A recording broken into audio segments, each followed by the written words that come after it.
नमस्कार प्रिय विद्यार्थियों, आप सभी का आपके अपने YouTube channel today current information पर स्वागत है। दोस्तों, आज इस वीडियो के माध्यम से हम 12th क्लास हिंदी अनिवार्य के जो इम्पोर्टेंट जो क्वेश्चन इस बार बोर्ड द्वारा जारी किए गए हैं उन पर चर्चा करेंगे। तो इससे पहले भी हमने एक वीडियो के में जो इम्पोर्टेंट क्वेश्चन थे पिछले पार्ट के और सिलेबस से रिलेटेड चर्चा कर चुके हैं। अगर उस वीडियो को नहीं देखा तो प्ले लिस्ट में जा करके अवश्य देखिएगा। तो यहाँ पर आज का हमारा पाठ है आलोक धनवा और इसकी कविता है जो पतंग हैं। तो इससे रिलेटेड जितने भी इम्पोर्टेंट क्वेश्चन है और देखेंगे। और दोस्तों, ये जो क्वेश्चन है बोर्ड द्वारा जारी किए गए पैटर्न के आधार पर इन्हीं क्वेश्चनों में से आपके पेपर में छपने वाले हैं। तो आप सभी लगातार जुड़े रहें और इस वीडियो को अपने दोस्तों के साथ भी शेयर ज़रूर करिएगा। और चैनल को सब्सक्राइब नहीं किया तो सब्सक्राइब ज़रूर करें ताकि आपके साथ हर एक वीडियो की नोटिफिकेशन आपके पास सबसे पहले पहुंच सकें। और चित्रकला के लिए आप हमारे नए यूट्यूब चैनल कलाम क्लासेस को सब्सक्राइब करें, जिसकी भी लिंक डिस्क्रिप्शन में दी गई है।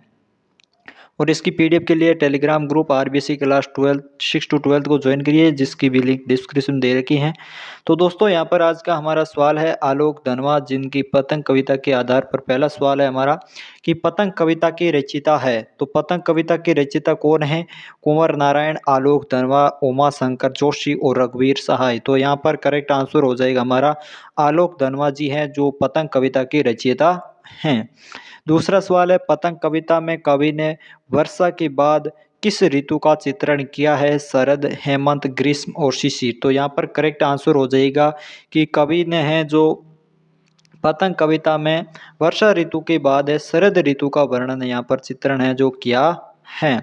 अगला सवाल है खरगोश की आंखों जैसा लाल सवेरा पंक्ति में कौन सा बिंब है? तो खरगोश की आंखों जैसा लाल सवेरा यहाँ पर गतिशील बिंब, स्तर बिंब, दृश्य बिंब और स्पर्श बिंब। तो यहाँ पर करेक्ट आंसर हो जाएगा हमारा से ऑप्शन, यानी खरगोश की आंखों जैसा लाल सवेरा है जो दृश्य बिंब में जो यहाँ पर बिंब है।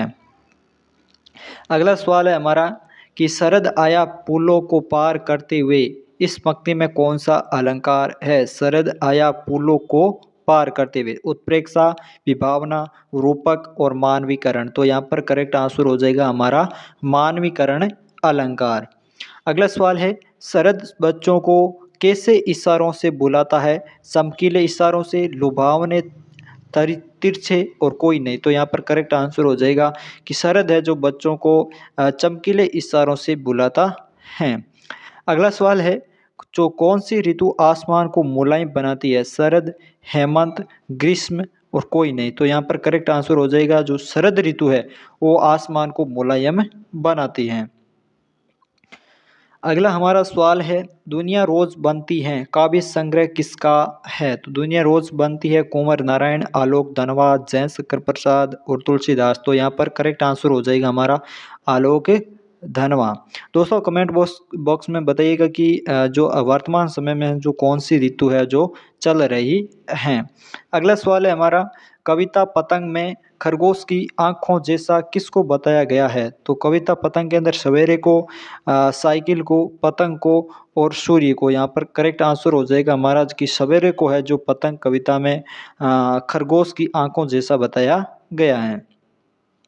अगला सवाल है कवि आलोक धनवा का जन्म कब हुआ? तो कवि आलोक धनवा का जन्म है जो 1948, 1939, 38 और 58। तो यहाँ पर करेक्ट आंसर हो जाएगा हमारा 1948 के अंदर है आलोक धनवा जी का जो जन्म है वो हुआ है।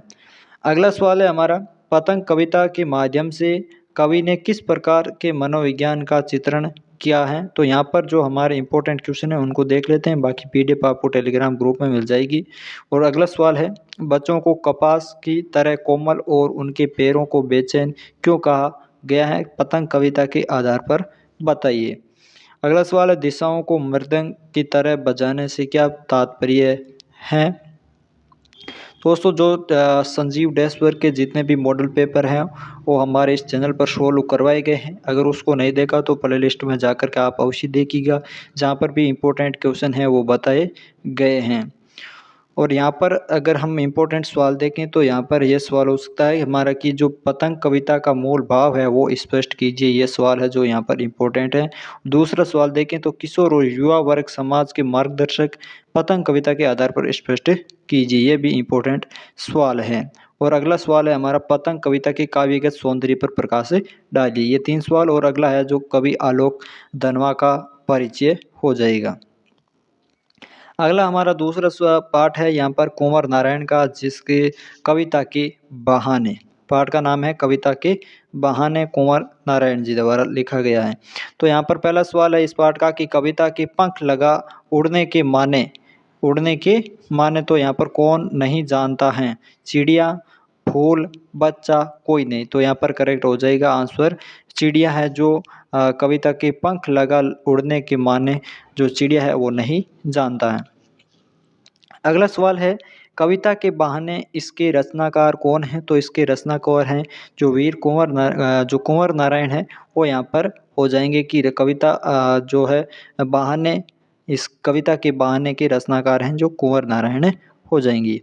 अगला हमारा सवाल है कविता के पंख लगा उड़ने से क्या तात्पर्य है? उड़ना, कल्पना करना, चलना, कोई नहीं। तो यहाँ पर करेक्ट आंसर हो जाएगा कि कविता के पंख लगा उड़ने से तात्पर्य हो जाएगा हमारा केवल कल्पनाएं करना। अगला सवाल है किसी उड़ान देश, काल और परिस्थिति से बाहर संभव है? तो यहाँ पर चिड़िया की, बच्चे की, फूल की और कविता की। तो यहाँ पर करेक्ट आंसर हो जाएगी जो कविता की उड़ान है वो किसी देश की उड़ान से काल और परिस्थिति से बाहर संभव है। अगला सवाल है चिड़िया क्या जाने पंक्ति में कौन सा अलंकार है? प्रश्न अलंकार, विभावन अलंकार, वक्रोक्ति, दृष्टांत। तो यहाँ पर आंसर हो जाएगा प्रश्न अलंकार है चिड़िया क्या जाने। यहाँ इसमें जो पंक्ति के अंदर है प्रश्न अलंकार हो जाएगा। फिर 6 नंबर सवाल है कविता के बहाने कविता में किसकी महत्ता को स्थापित किया गया है? तो कविता की चिड़िया की जो उड़ान की और फूलों की महक की, बच्चों के खेल की। तो यहाँ पर हो जाएगा आंसर हमारा एक कविता के बहाने कविता में है जो कविता की है महत्ता को स्थापित किया गया है। अगला सवाल है हमारा कि बिना मुरझाए कौन महकता है? फूल, खुशबू, कविता और कोई नहीं। तो बिना मुरझाए जो महकता है वो है कविता महकता है। अगला सवाल है हमारा फूल की अंतिम परिणति जो क्या होती है? मुरझाना, ताजगी भरना, खिलना, महकना। तो यहाँ पर हो जाएगा मुरझाना है, मुरझाना है जो फूल की अंतिम परिणति होती है। कविता है जो बिना मुरझाए सदियों तक महकती रहती है, इसका आशय क्या होगा? तो इसका आशय हो जाएगा कविता कालजयी होती है, कविता का प्रभाव सदियों तक बना रहता है, कविता का सौंदर्य कभी समाप्त नहीं होता है। उपरोक्त सभी जो यहाँ पर है करेक्ट आंसर हो जाएंगे। जो कथन है कविता है जो कालजयी होती है, कविता का जो प्रभाव है वो सदियों तक बना रहता है, ये भी सही है। और कविता का सौंदर्य कभी समाप्त नहीं होता, ये भी सही है। तो यहाँ पर हमारा करेक्ट आंसर द ऑप्शन यानी तीनों ही जो ऑप्शन है वो सही हो जाएंगे। अगला सवाल है हमारा कि कविता पढ़ते समय और लिखते समय काल के बंधन टूट जाते हैं और बच्चों के खेलते समय धर्म के बंधन टूट जाते हैं, भेदभाव के बंधन टूट जाते हैं, संकीर्णता के बंधन हैं जो टूट जाते हैं। उपरोक्त सभी है जो यहाँ पर करेक्ट आंसर हमारा हो जाएगा। अगला सवाल है हमारा कविता के बहाने कविता में किस कवि को किस बात का संदेह है? ये इंपॉर्टेंट सवाल हो जाएगा हमारा। फिर हमारा अगला सवाल है कविता की उड़ान, ये भी इतना इम्पोर्टेंट नहीं है। फिर हमारा यहाँ पर अगर हम इम्पोर्टेंट सवाल देखें तो ये हो सकता है हमारे की कविता के बहाने कविता का मूल भाव स्पष्ट कीजिए, लिखिए। तो ये यहाँ पर करेक्ट आंसर जो इम्पोर्टेंट सवाल है हमारा हो जाएगा। अगला सवाल है हमारा वीर कुंवर नारायण का जीवन परिचय है, ये आप देख सकते हैं। और बाकी इतना इसमें कोई इम्पोर्टेंट सवाल है नहीं है। अगला जो इसकी रचना है, इनकी रचना की बात सीधी थी पर, बात सीधी थी पर, यहाँ पर पहला सवाल है इसका कि बात सीधी थी पर कविता के रचयिता कौन है? तो यहाँ पर भी आंसर हो जाएगा हमारा वीर जो कुंवर नारायण जी है वो बात सीधी थी पर कविता के रचयिता हैं। फिर है सवाल सीधी बात किसके चक्कर में टेढ़ी हो गई? तो सीधी बात है जो तर्कशास्त्र के विज्ञान के भाषा के उपयोग सभी। तो यहाँ पर करेक्ट आंसर हो जाएगा कि सीधी बात है जो भाषा के चक्कर में टेढ़ी हो गई। अगला सवाल है, भाषा के क्या करने से बात और अधिक पेचीदा है जो हो गई, वो उलटने पलटने से, तोड़ने मरोड़ने से, घुमाने फिराने से, उपरोक्त सभी। तो यहाँ पर करेक्ट आंसर हो जाएगा उपरोक्त सभी। कवि के कर्तव्यों को देखकर तमाशबीनों ने क्या किया? उसकी झूठी तारीफ की, शाबाशी दी, वाहवाही की और उपरोक्त सभी। तो यहाँ पर भी हमारा आंसर हो जाएगा उपरोक्त सभी। फिर हमारा अगला सवाल है कि बात कवि के साथ किसके समान खेल रही थी? पेंच के समान, कील के समान, बच्चे के समान, खिलौने के समान। तो यहाँ पर हो जाएगा आंसर बच्चे के समान है जो बात कवि के साथ खेल रही थी। अगला सवाल है, बात की चूड़ी मर जाना। बात की चूड़ी मर जाना से कवि का क्या तात्पर्य है? बात का प्रभावहीन हो जाना, बात का सहज और स्पष्ट हो जाना, बात में कसावट का आ जाना और इनमें से कोई नहीं। तो यहाँ पर आंसर हो जाएगा हमारा बात का जो है प्रभावहीन हो जाना। फिर अगला सवाल है कि कविता में किसकी सहजता की बात है जो की गई है? अलंकार की, छंद की, व्याकरण की और भाषा की। तो यहाँ पर आंसर हो जाएगा भाषा की बात है जो कविता में भाषा की सहजता की बात कही गई है।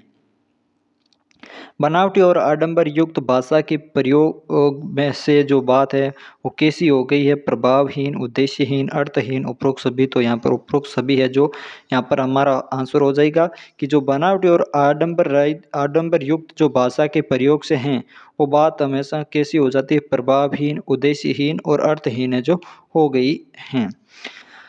फिर हमारे सवाल है लघुतरात्मक प्रश्न, जिसके अंदर हमारा अगर हम इम्पोर्टेंट जो क्वेश्चन देखें तो यहाँ पर हो सकता है हमारा कि जो बात सीधी थी पर कविता में जो कवि है वो क्या संदेश देना चाहते हैं, ये इम्पोर्टेंट है जो हो जाएगा।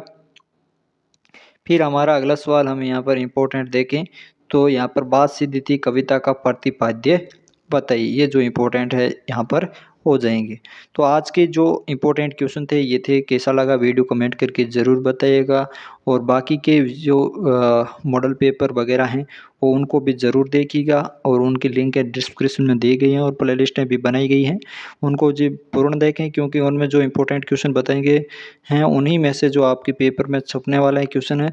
तो उन वीडियो को ज़रूर देखिएगा और इस वीडियो को अपने दोस्तों के साथ भी शेयर ज़रूर करें ताकि वो भी इनके बारे में जान सकें और उन्हें देख सकें। तो मिलते हैं ऐसे नए इम्पोर्टेंट प्रश्नों के साथ, तब तक के लिए धन्यवाद। जय हिंद, जय भारत।